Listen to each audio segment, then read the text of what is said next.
Okay, so welcome everyone, and thanks for joining us for another Govern 365 conversation with George Adams, entitled Crisis Ready or Crisis Exposed, the governance test that most boards aren't prepared for. Just a bit of background in terms of Govern 365. So we spend a lot of time talking about what good governance looks like in practice, not just when things are steady, but when the pressure comes on. And right now, with the growing geopolitical tension and a few dictators around the world, fuel disruption, supply chain pressure, and more uncertainty, crisis response is back on the agenda for boards and CEOs in a very real way. So today I'm delighted to be joined by George Adams. So George is one of New Zealand's most experienced chairs, currently chairing a number of organisations, including Synlait. He brings a depth of experience across governance, as well as a wry sense of humour, business performance, health and safety leadership. He also chaired the Independent Forestry Safety Inquiry, so he understands what strong oversight looks like when the stakes are high. What I'm hoping we do today is move past textbook answers. I know George has got a few stories. Crisis sounds like a big word, but for most organisations, it just turns up as pressure, ambiguity, incomplete information, fast decisions, stakeholder noise, and a real test of leadership. So this session is about what boards and executive teams actually need to do and what they often get wrong, and how to lead in a way that builds trust rather than burns it. So welcome, George. Great to have you on the webinar. Good to be here, Gerry, and thanks for having me on. Thanks, and hello, everyone. And George is a bit under the weather, so I'm great that he's still here. So really appreciate that. So George, when you look at a live crisis, and you've been through a number, what separates the organisations that respond well from the ones that get exposed? Yeah, it's interesting. I think fundamentally what separates them is that the ones that are well prepared are still here. Ultimately, I think you got to work out what a crisis is, though. You know, we actually chuck around the term crisis, I think, quite randomly, and everything becomes a crisis. But in reality, a crisis is an abnormal or unstable situation that threatens the organization's strategic objectives, stroke survival, and it requires immediate leadership intervention and an extraordinary response measure. And generally, those responses aren't actually part of normal, ordinary course of business. So therefore, you've got to do something. Otherwise, it essentially doesn't end up particularly well. But I think objectively, I think we can all agree there's really three ways to come out of a crisis. You can come out worse than before as an organization, and that's pretty much guaranteed if you don't do something. You can come out the same as before, and frankly, for the majority of businesses, that would be a great result. And on occasion, you can come out better than before. And I think preparation really and agility are the difference. And I think there's a bit of luck involved occasionally, but it's probably best not to actually plan for that. Yeah. And have you got some that come to mind for you? You don't need to mention names of companies that you went through and how, maybe a good example and a bad example. Yeah, I mean, look, to be fair, look, I don't have any bad examples, I have to say. Yeah. I do know of bad examples that I've been associated with.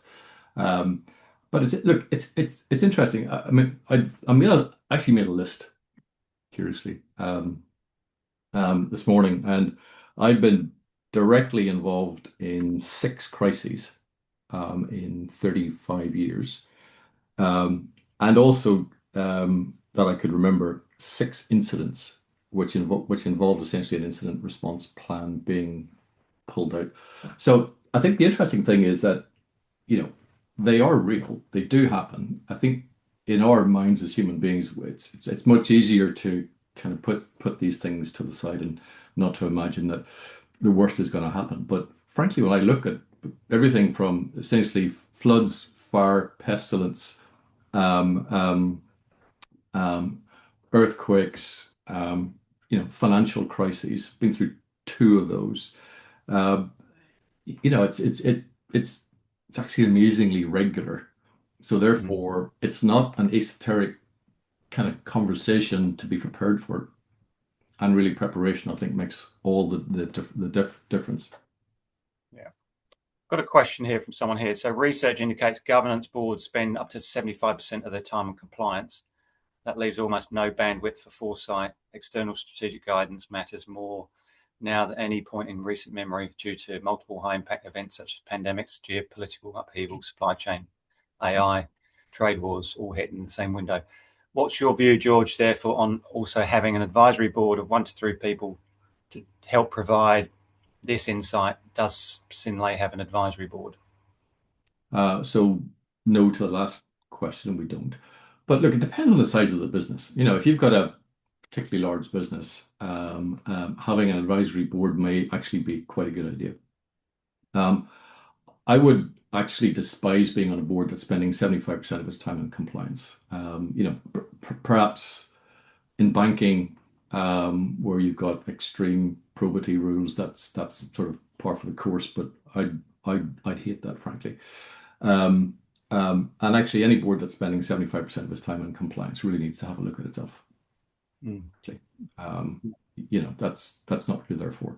I mean, it's one of the four things you're there for.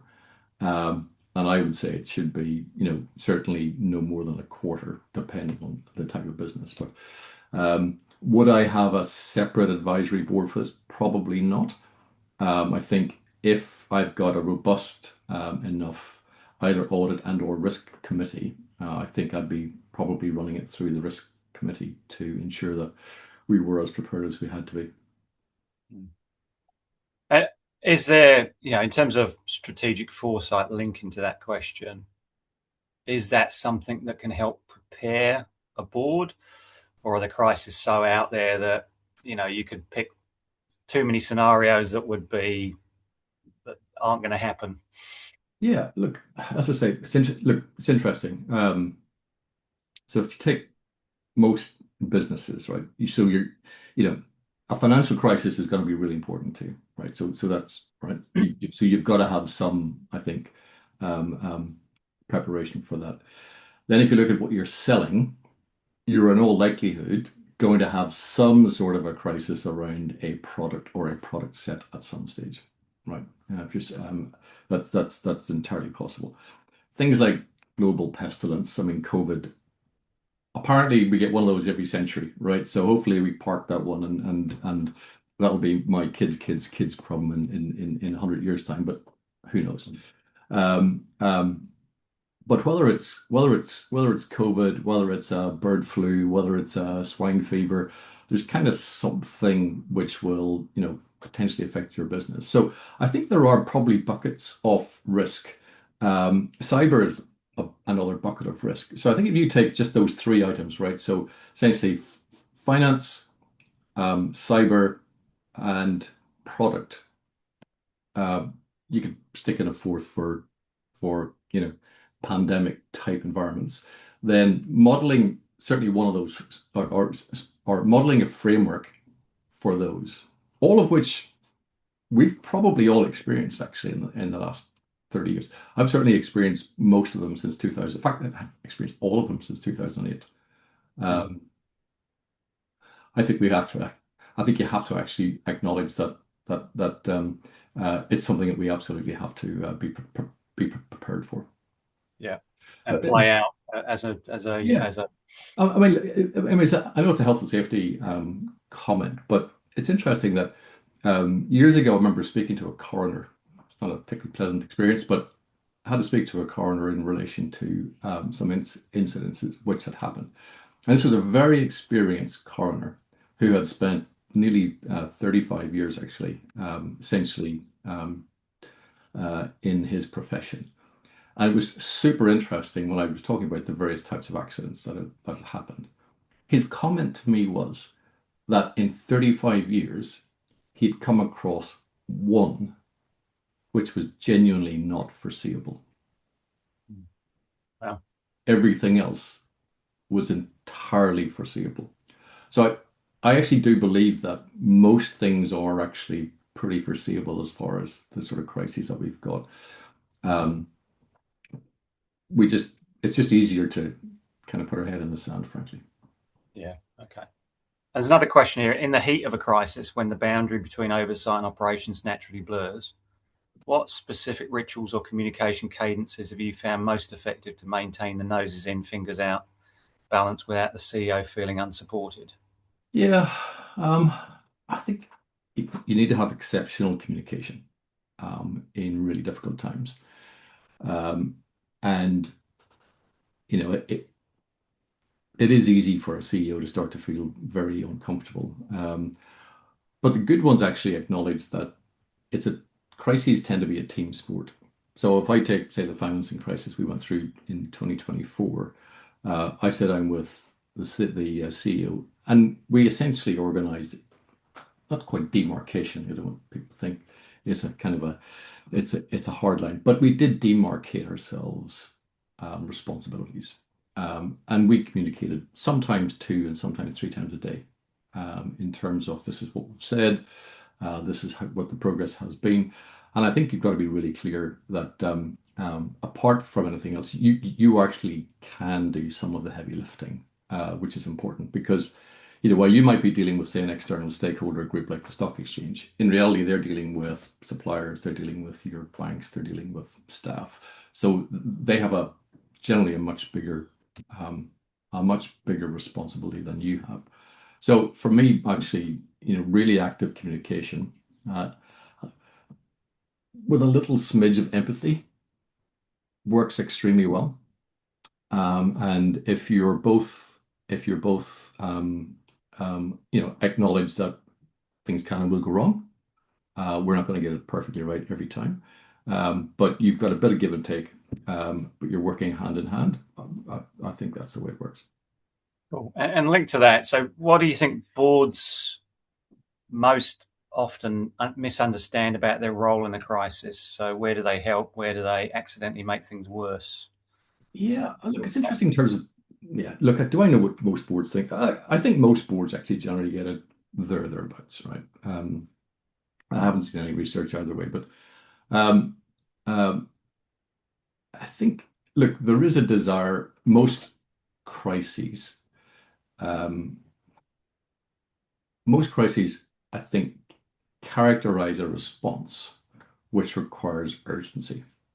And that can often, particularly when you add pressure and financial outcomes and ramifications, that can, I think, that need for urgency often leads boards to jump in, sometimes in an executive capacity, to solve a crisis.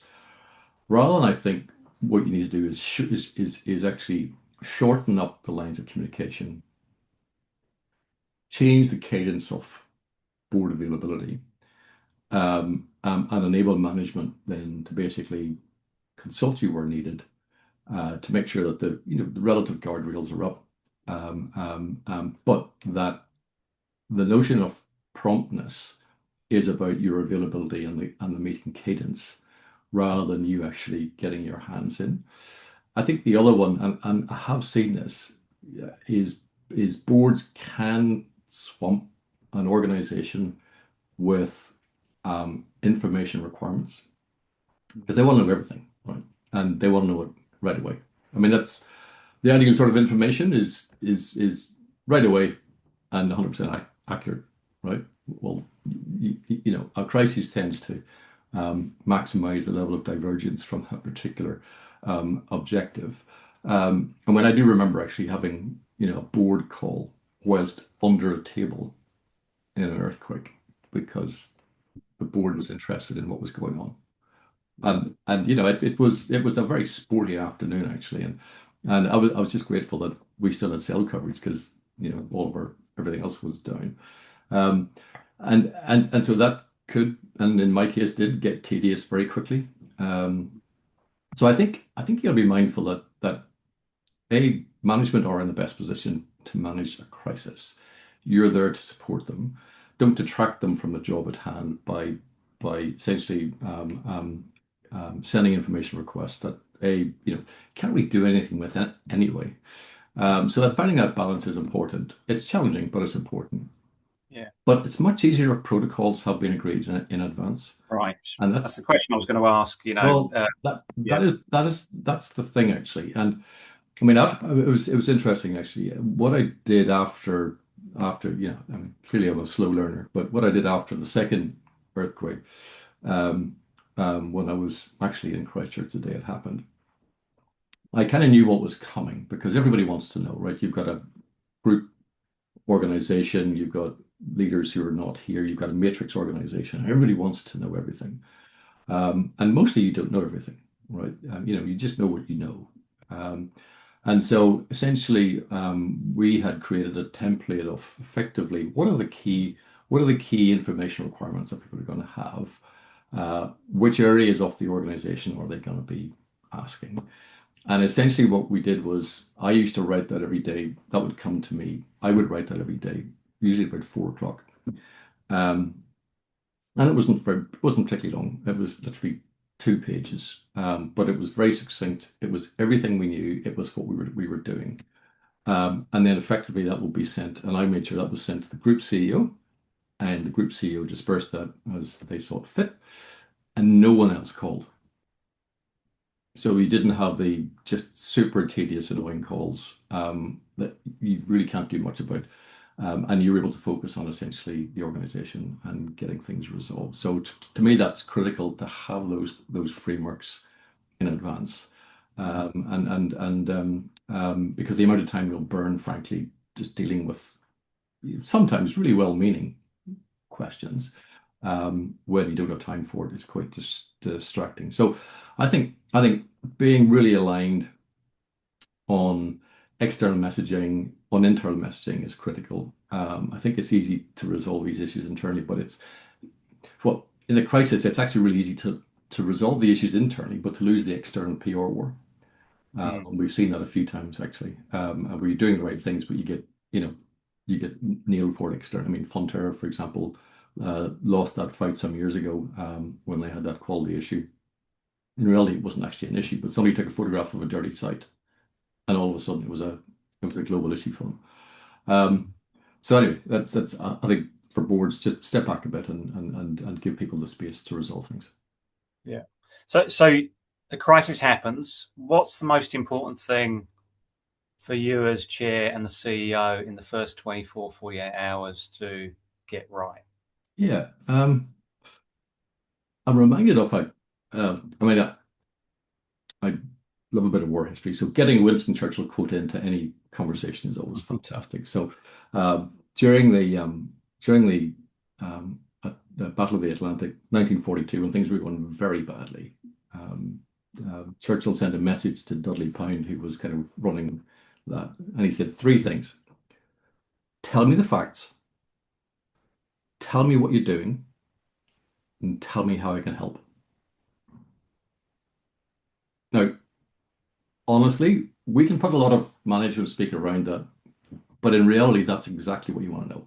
So I think Mm. in the first 24 to 48 hours, you want to understand the facts as they are, right? What's happened? I mean, Mm. sometimes you don't know. Understand what the team are doing, and then actually understand if you can be of help or not. Because sometimes you just need to step back and let them out. So I think being available when needed is helpful. And ideally, what you want to be doing, is actually dusting off your crisis response plan or your business continuity plan. And hopefully, there's not too much dust on it.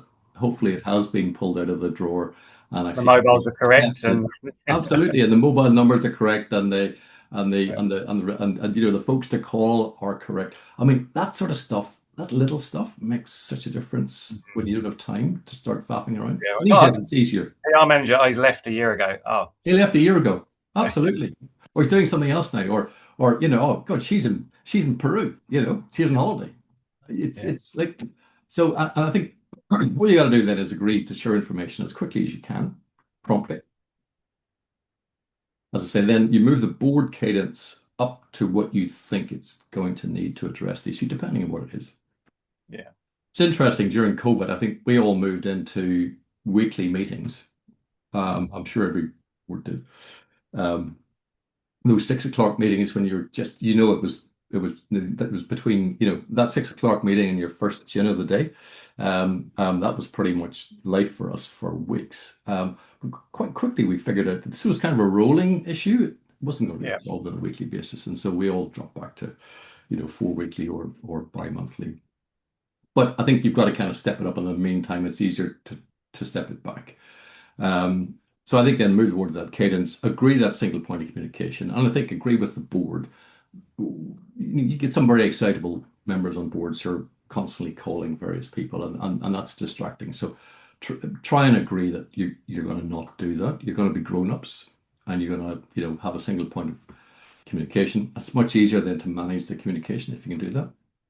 Mm. Um, I think agree what the requirements for the board will be. So in exchange for that, you've then the executive team has then got to agree that they're going to keep you informed, tell regularly what they know, regularly what they're doing, regularly if they need any help. So that's because there's a kind of a trade-off, right? Yeah. And so if you can do that quickly, that's really helpful. And then agree things like who talks externally, who talks internally, who's got the authority to do that. But generally, it'd still be the CEO.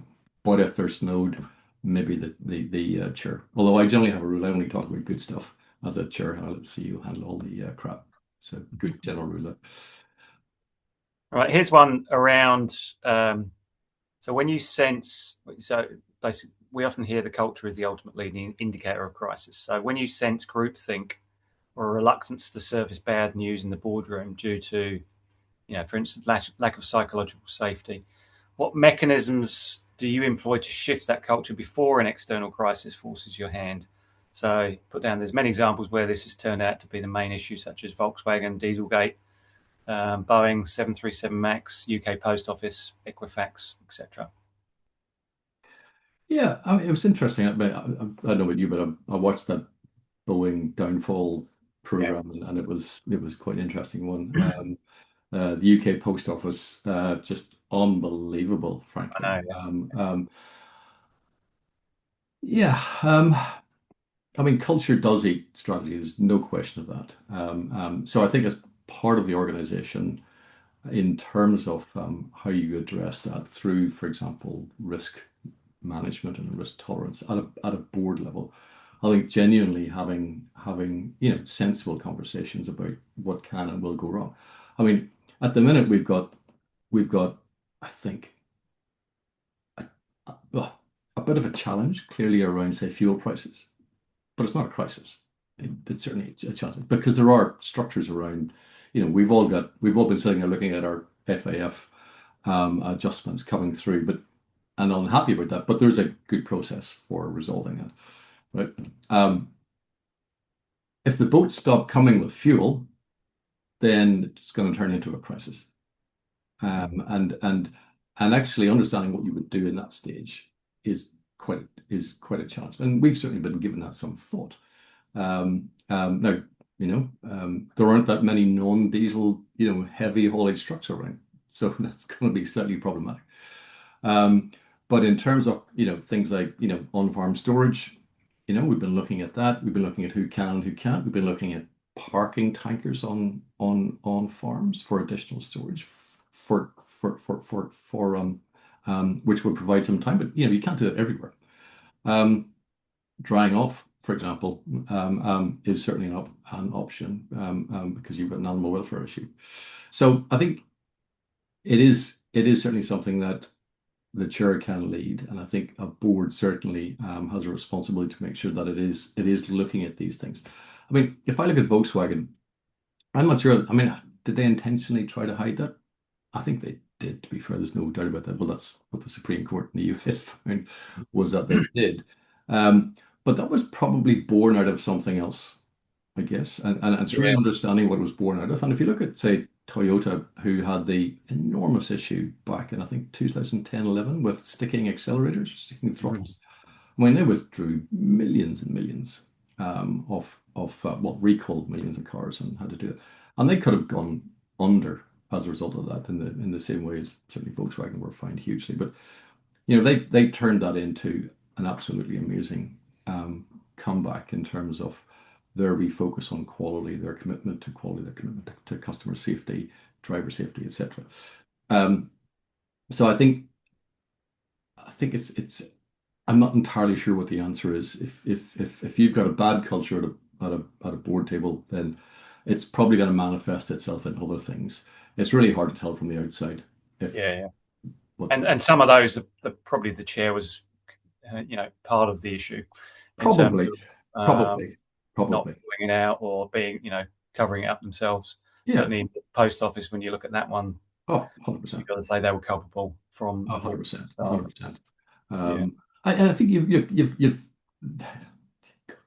got to be willing to believe in the bad stuff. Mm. And we talk about health and safety, for example, and the question coming on about essentially is there an overlap? I mean, weak signals generally tend to be the ones that you want to look for.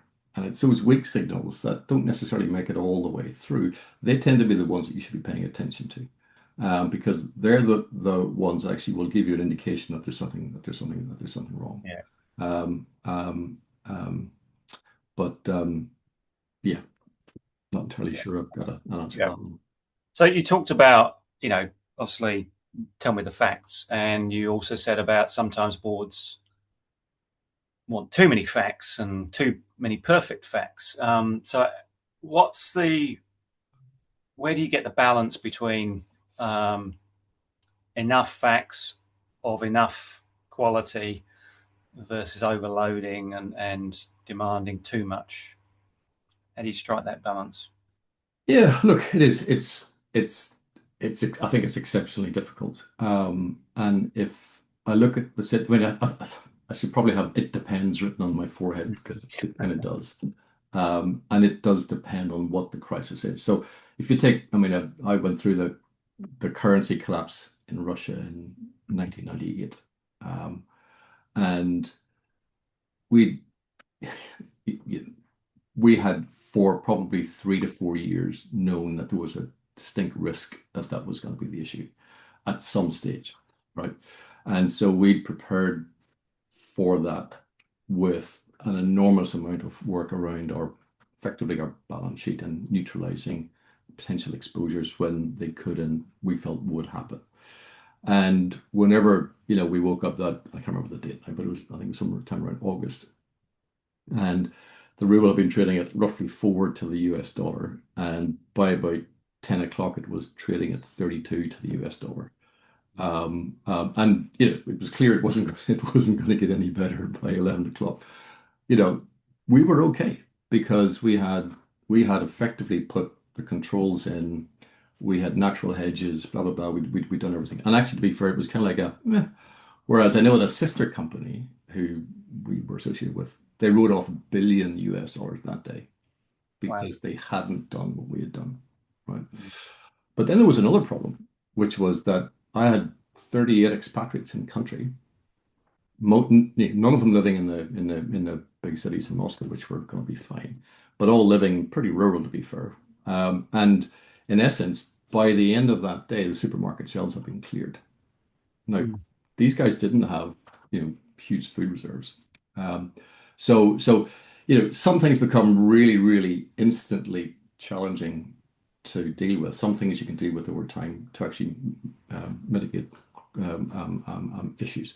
So I think it does depend. So in terms of we were able to basically communicate over time what we were doing on our balance sheet, and that was kind of fine. But then the people stuff, that was kind of R to R. Because first of all, we had to make sure we knew that we had phone systems failing. We had to make sure where everybody was. Do they have enough food for the next 48 to 72 hours? How do we get them out? So that becomes a much more critical issue. And I think you can actually differentiate on what you absolutely need to tell, or you absolutely can tell versus what are going to find out. So I think being adept, tightening up requirements over time is important. And I think then the measure becomes, does the board have sufficient information um, to make decisions that it's required to make when they're required, rather than having the luxury of knowing everything. So I think you've got to have an objective um, an objective test for the information requirements. So do I really need to know this, and do I need to know it now? Mm. It's kind of nice to know everything, but often you can't. So I think boards also need to acknowledge that when things are moving at pace, and I can tell you I've also experienced this, mistakes in hindsight will be made, right? It's impossible to get everything right with limited information, particularly when you have to move. Okay. So sometimes I think you've got to be mindful that a least worse option is actually the best option because it moves the situation forward. Mm. And in a crisis, I think you've got to be mindful as a board that there's an outcome ultimately, which is to come out of this no worse off than you Yeah. went into it, um, but to acknowledge that it's not necessarily going to be a straight line. Mm. So things will happen that aren't necessarily optimum. And I think it's helpful to go back to your roots as an organization where you're effective first and you're efficient second. And in a crisis, effective generally trumps efficiency. Mm. Mission second, like that. And one question I've got is around the board and their roles during a crisis. Does anything change versus their roles normally? And I'm just trying to think: are you looking for different people to step up in different ways, or is it just no? It's just how we roll all the time. Um, Look, I think things like the cadence is different. So there's certainly frequency, you're gonna have to be there more. Um, I think boards are generally well advised to take advice when necessary.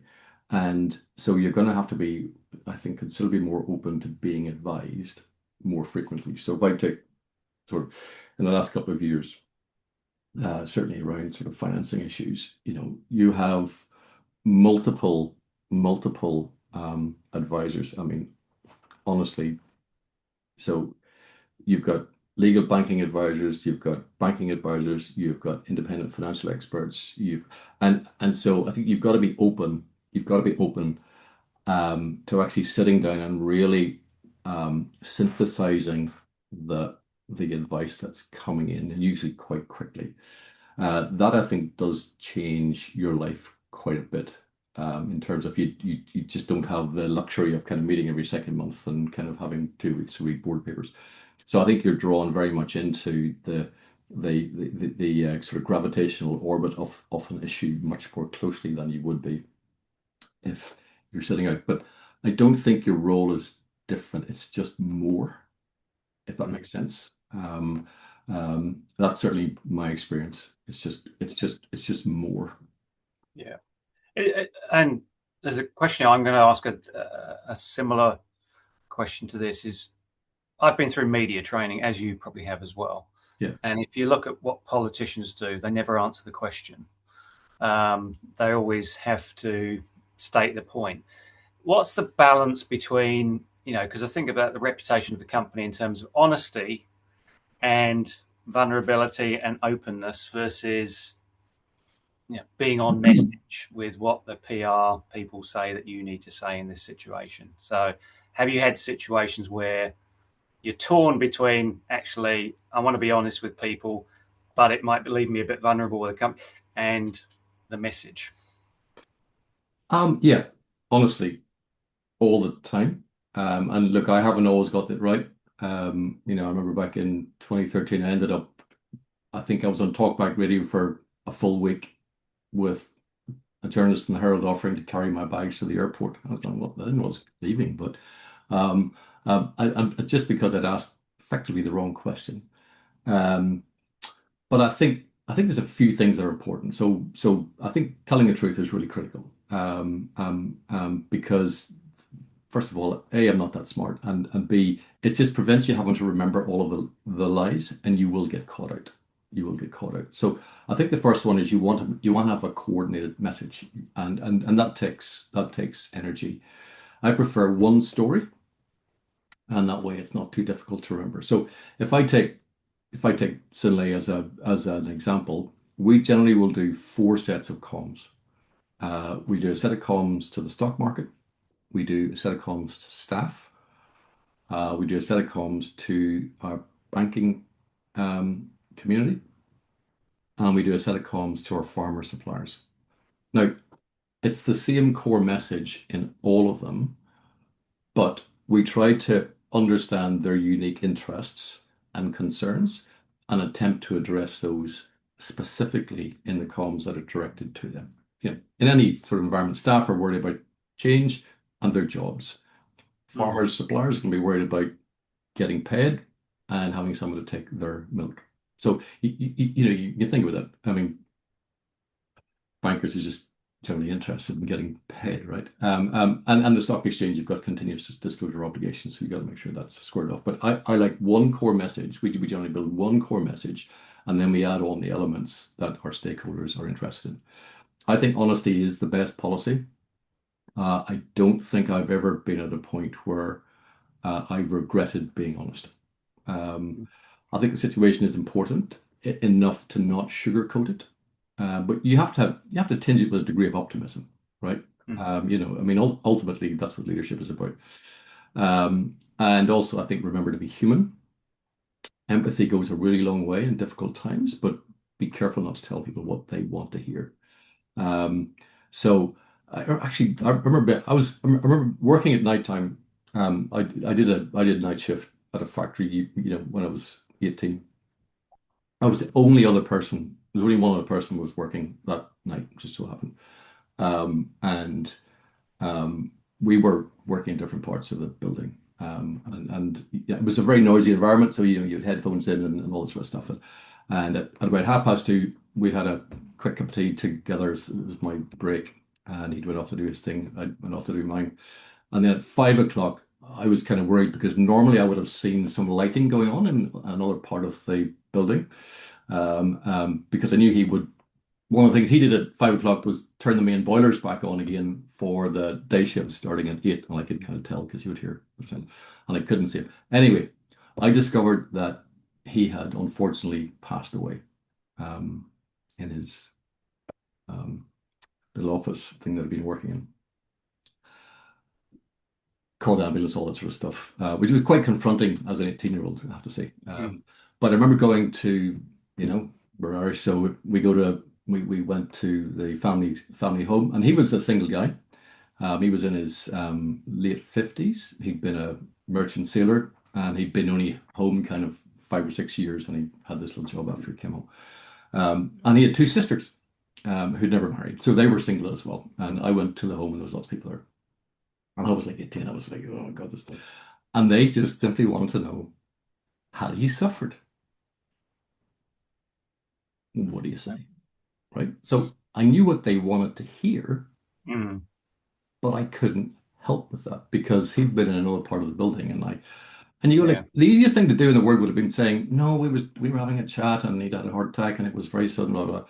And I thought, I've got, I can't do that because it's not the truth. Yeah. So instead of that, I told him a little story about what we talked about at 2:30 and how happy he'd been. He was going home and he was going to watch, you know, it was a local football team were playing that evening and he was going to see them and blah, blah, blah. And he was talking about that and yeah, and so we just chatted about that for like 15 minutes and that was it. Mm. And I think they were actually very happy that we'd had that chat. Yeah. Me as the Yeah. last person to kind of talk to him. So I think, it's important to say something important and empathetic. Mm. But it's also important not to say just what people want to hear, Yeah. because sometimes people don't really know what they want to hear either. Yeah. So I think you can do it. So I think in an evolving situation makes life difficult, right? So I tell stakeholders what I know, and importantly, what I don't know.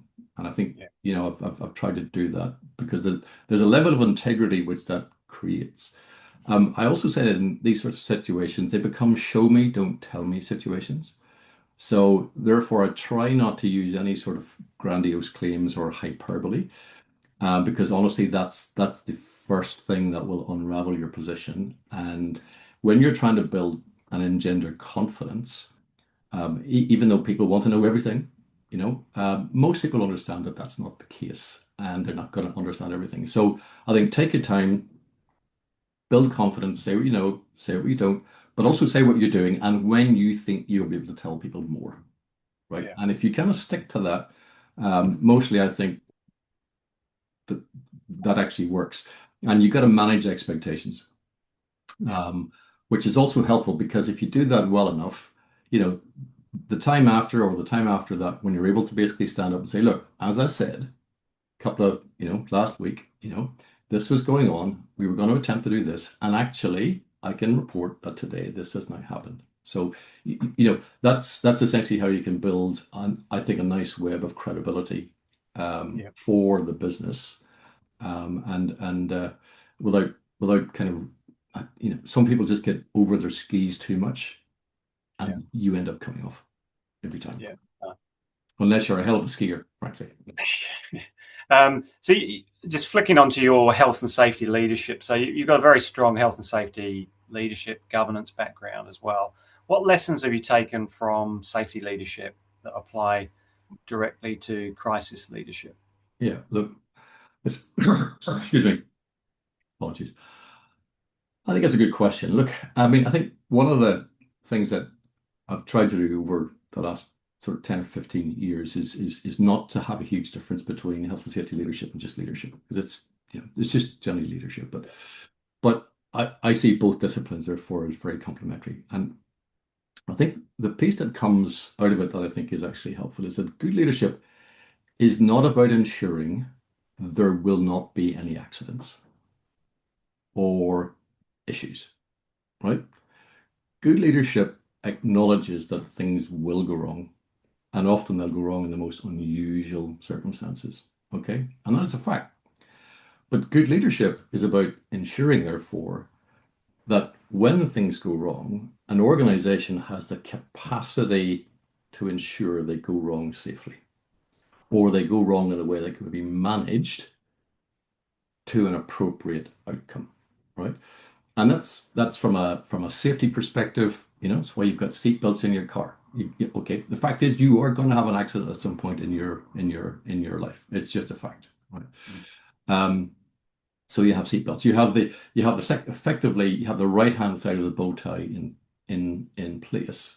So you've got prevention, but then you know it's going to happen. So what are my downstream preparedness, which makes sure that actually once it has happened, we're still not going to be fatally impacted as an organization. So for me, you just look at, I think, sorry, that's why I think business leadership is very similar to health and safety leadership. It's about creating capacity. Just, just look up the second law of thermodynamics, right? That's entropy. Okay. In nature, in physics, will tell you something at some stage will go wrong. There's the same amount of entropy in the world today as there always has been. And it is the nature of things to essentially, I mean, it's in the nature of systems to fail over time. So something will go wrong. So I think understanding that, understanding where your likely points of failure are and building capacity to endure will make sure that your crises don't become a drama. And that's what you want. And once the crisis is over and you're getting back to normal, what then? What do you as a chair do um, retrospectively or after the case of settling back? Because some people Well, just get back to normal and as if nothing's happened. yeah, well, once you've sobered up, right? So once you've kind of, so my assumption is that it's all over, and you've come out the same or better, right? Yeah, Well, so you're going to have a celebration, right? I think you've got to then do something and acknowledge the team has done a good job, which will be helpful. So spend a bit of time and energy on that. I think smarter organizations clearly will then begin almost immediately to explore the learning opportunities that essentially form any crisis will deliver for you, right? And there are many outcomes that you want to essentially ensure that you kind of build on, which are effectively improved processes or improved products, if that's been the issue, or improved security if it's been a cyber issue, right? Or even ways of actually then improving your response framework. So effectively, I think there's probably four kind of buckets that you can look at in terms of how we've dealt with this, and you should do.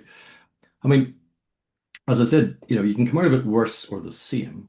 To come out of it better is challenging, but then I think you need to make sure that there is an opportunity. If there is an opportunity to never waste a crisis, as they say, I think you should definitely look at that. And there are great examples. I mean, Netflix was dead in the water, right? The DVD business globally was dead.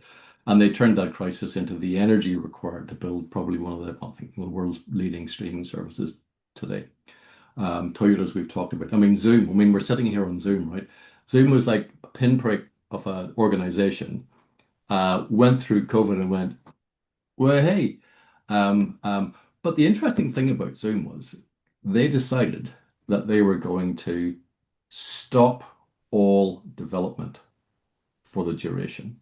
They pushed everything into essentially scalability and marketing, rather than kind of constantly evolving because they had enough. They had enough to deliver what they needed, and they didn't waste that.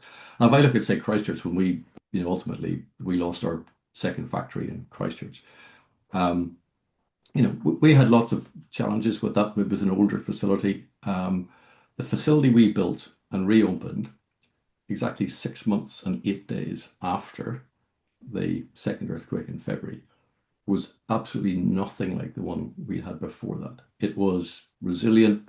It was, operationally flexible. It had brand new equipment which we'd flown in from Germany. It was an amazing, and thankfully the insurers paid for that.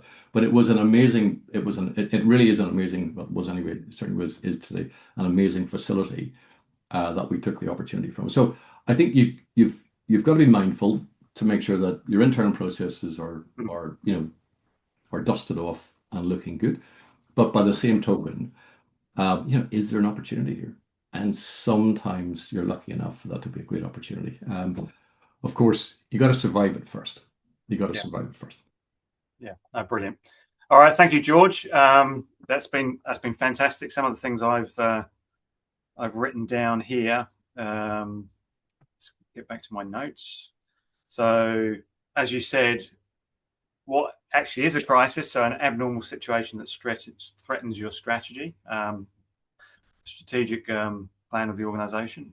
You can be one of three ways: worse off, same as before, which is the majority, or occasionally better. And it's all about your preparation and agility. Common ones: financial crisis, product crisis, cyber crisis, or pandemic, and actually they're known ones, so you can potentially prepare for those. The communications is critical, and the chair and the CEO aligning and actually having some protocols prior to a crisis, I think, is a really good, so that people know, the board know, the executive team know what's going to happen in a crisis. And I love your Churchill quote: "Tell me the facts, tell me what you're doing, tell me how I can help." I think that being honest with your message, but making sure that your story aligns with the needs of the stakeholder is relevant. Safety leadership being just leadership, and I think, but it's about creating the capacity to endure whatever crisis comes along, and making sure things, when they do go wrong, which they will go wrong, they go wrong safely. And then when the crisis is over, really acknowledging the team done a good job and learning from that. So some great lessons there. Really appreciated your honesty, openness, and thank you for people putting in questions in the chat. This is really a great webinar for people to learn from. It's, if you're interested in Governance 365, again, helping to understand where your blind spots are ahead of a crisis, then reach out to get in touch with us, and we can certainly help. But George, once again, thank you very much for you being under the weather. Not a crisis, but just a slight Slight drama. Slight drama. Yeah, slight drama. Yeah, and appreciate you being on. Thanks, everyone. And, thanks, everybody. Next month we've got Mike Bennett, who was previous CEO at Z Energy. He'll be coming on talking about the board, the chair CEO dynamic, and we'll have another great webinar then. So thanks, everyone. Have a great rest of your day. Take care.